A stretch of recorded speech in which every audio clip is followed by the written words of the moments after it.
Hi students, start करेंगे chapter metals and non metals का second part. इस part में हम क्या क्या पढ़ने वाले हैं? नॉन मेटल्स पढ़ने वाले हो, उसकी प्रॉपर्टीज और exceptional cases of metals and non metals. ये देखिए कुछ नॉन मेटल्स की एग्जांपल्स यहां पे दी हुई है। पहला है सल्फर। सल्फर जो है ये कौन सी स्टेट में है? सॉलिड में। ये सॉलिड है। आयोडीन कौन सी स्टेट में है? सॉलिड में। डायमंड कौन सी स्टेट में है? सॉलिड में। कोयला कौन सी स्टेट में है? सॉलिड में। और ब्रोमीन जो है वो किस स्टेट में है? लिक्विड में। और हम नॉन मेटल्स की कुछ एग्जांपल्स बताई है। अब हम आपको फिजिकल प्रॉपर्टीज बताते हैं नॉन मेटल्स की।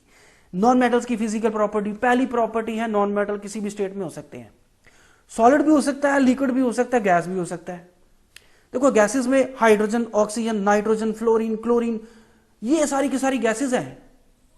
तो नॉन मेटल जो है वो गैसेस भी होती है, लिक्विड। अभी मैंने पीछे बताया कि ब्रोमीन जो है वो लिक्विड है। इसके अलावा सॉलिड भी हो सकती है। देखो सल्फर, फास्फोरस, ये सारी की सारी जो चीजें हैं ये सॉलिड है, तो ये भी नॉन मेटल्स है। नॉन मेटल्स किसी भी फॉर्म में हो सकते हैं, सॉलिड, लिक्विड और गैस में। नॉन मेटल्स हार्ड भी हो सकते हैं और सॉफ्ट भी हो सकते हैं। हार्ड कितने हो सकते हैं? सोचो कितना हार्ड हो सकते हैं। नॉन मेटल जो है, डायमंड जो है वो नॉन मेटल है। देखो कितना हार्ड होता है, इतना हार्ड होता है कि अगर आप हथौड़े से उसको तोड़ने की कोशिश करो तो हथौड़ा टूट जाएगा, बट ये डायमंड नहीं टूटेगा, इतना हार्ड होता है। और ग्रेफाइट जो है वो कितना सॉफ्ट होता है। अगर आप उसको देखो, पेंसिल का जो लेड होता है वो आप अपने हाथों से उसको तोड़ सकते हो, इतना सॉफ्ट होता है वो। नॉन मेटल जो है वो मैलिएबल नहीं होते। आप उसको अगर हैमरिंग करोगे तो वो थिन शीट में कन्वर्ट नहीं होगा। नॉन मेटल जो है वो डक्टाइल भी नहीं होते, तार भी नहीं बनती उनकी। कभी देखा नॉन मेटल की तार बनते हुए? कभी आपने लकड़ी की तार बनते हुए देखा है? कभी आपने सल्फर की तार बनते हुए देखा है? नहीं, वो मेटल्स की बनती है। नॉन मेटल जो है वो डक्टाइल नहीं होते। उसके बाद है नॉन मेटल जो है उनके अंदर मेटल जैसी चमक भी नहीं होती। सिर्फ आयोडीन जो है उसके अंदर मेटल जैसी चमक होती, बट इसका मतलब ये नहीं कि वो मेटल है। बाकी सारे के सारे जो है वो नॉन मेटल्स है। उसके बाद है सारे के सारे मेटल्स जो है वो सोनोरस होते हैं। अगर आप थोड़े से उसको मारोगे तो आवाज गूंजेगी, बट नॉन मेटल्स जो है वो नॉन सोनोरस होते हैं। उनके अंदर से आवाज, जब उसको हैमरिंग करोगे तो आवाज नहीं गूंजेगी। अब एक्सेप्शनल केसेस पढ़ते हैं। एक्सेप्शनल केसेस का मतलब कि जनरल प्रॉपर्टीज तो हमने पढ़ी मेटल्स और नॉन मेटल्स की, बट कुछ ऐसे भी केसेस हैं जो उससे हटके हैं। एक्सेप्शनल का मतलब होता है हटके। तो पहला केस है मेटल जो है वो हार्ड होते हैं, बट सोडियम और पोटेशियम का क्या करें, वो भी तो मेटल है, बट वो तो मेटल इतना सॉफ्ट है कि चाकू से काटा जा सकता है।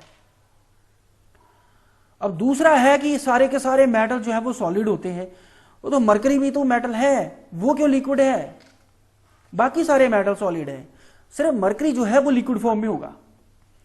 उसके बाद है ब्रोमीन जो है वो अकेला नॉन मेटल है, बाकी सारे के सारे जो है वो सॉलिड या गैस है। तो मैंने अभी आपको बताया उसके बारे में। उसके बाद है मेटल जो है वो good conductor of heat and electricity होते हैं, बट लेड और मरकरी को छोड़ के।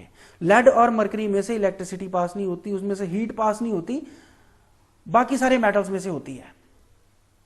अब उसके आगे, all non metals are non lustrous except iodine. Iodine को छोड़ के और किसी भी नॉन मेटल में चमक नहीं होती, मेटल जैसी चमक नहीं होती। उसके बाद है सारे के सारे मेटल जो है उनका मेल्टिंग पॉइंट बहुत ज्यादा होता है, बट गैलियम और सीजियम तो हाथ की गर्मी से पिघल जाते हैं। अब उनका क्या करें? क्या वो मेटल नहीं है? मेटल हैं, बट कुछ एक्सेप्शनल केसेस हैं, कुछ मेटल्स ऐसे हैं जिनका हटके प्रॉपर्टी है। अब मेटल जो है वो उनका मेल्टिंग पॉइंट बहुत ज्यादा होता है, बट गैलियम और सीजियम का नहीं होता। उसके बाद है सारे नॉन मेटल जो है वो सॉफ्ट होते हैं, बट डायमंड का क्या करें, वो भी तो नॉन मेटल है, वो तो बहुत हार्ड है। आठवां जो टॉपिक है वो है मेटल्स जो है उनकी डेंसिटी ज्यादा होती है, यानी कि कोई भी मेटल को पानी में डालोगे वो डूब जाएगा, बट सोडियम और पोटेशियम की डेंसिटी इतनी कम होती है कि वो पानी के ऊपर तैरते हैं। सोडियम या पोटेशियम को पानी में डाल दोगे तो वो ऊपर तैरने लगेगा। अब नाइन्थ पॉइंट है कि सारे के सारे नॉन मेटल्स जो है वो पुअर कंडक्टर होते हैं हीट और इलेक्ट्रिसिटी के। हमने अभी पढ़ा ना कि metals are good conductor, non metals are poor conductor, but graphite का क्या करें, उसमें से भी तो इलेक्ट्रिसिटी पास होती है, वो भी तो नॉन मेटल है। ये थे कुछ एक्सेप्शनल केसेस। अब मुझे इन क्वेश्चंस का आंसर बताओ। सबसे पहला क्वेश्चन है वो कौन सा मेटल है जो लिक्विड है रूम टेम्परेचर पे? हाँ बिल्कुल सही आंसर, मरकरी।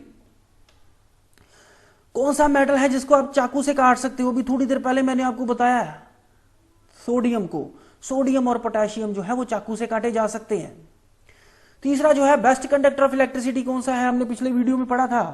फर्स्ट पार्ट जो है वो अगर आपने ध्यान से पढ़ा है तो आपको जरूर पता होगा। तो बेस्ट कंडक्टर ऑफ इलेक्ट्रिसिटी है सिल्वर। हाँ जी। तो पुअर कंडक्टर ऑफ इलेक्ट्रिसिटी अभी थोड़ी देर पहले हमने बात की लेड और मरकरी की। तो लेड और मरकरी जो है वो पुअर कंडक्टर ऑफ इलेक्ट्रिसिटी है। अब फिफ्थ क्वेश्चन है सबसे मैलिएबल कौन सा है? सबसे मैलिएबल मेटल कौन सा है? मैंने आपको बताया था ना कि गोल्ड जो है वो सबसे मैलिएबल है। तो गोल्ड इतना मैलिएबल होता है कि बिल्कुल पतली थिन शीट बन जाती है, बिल्कुल लगभग ट्रांसपेरेंट हो जाती है। स्टूडेंट्स ये था इस चैप्टर का सेकंड पार्ट। तो थर्ड पार्ट को देखने के लिए मेरे यूट्यूब चैनल को सब्सक्राइब करना ना भूलें।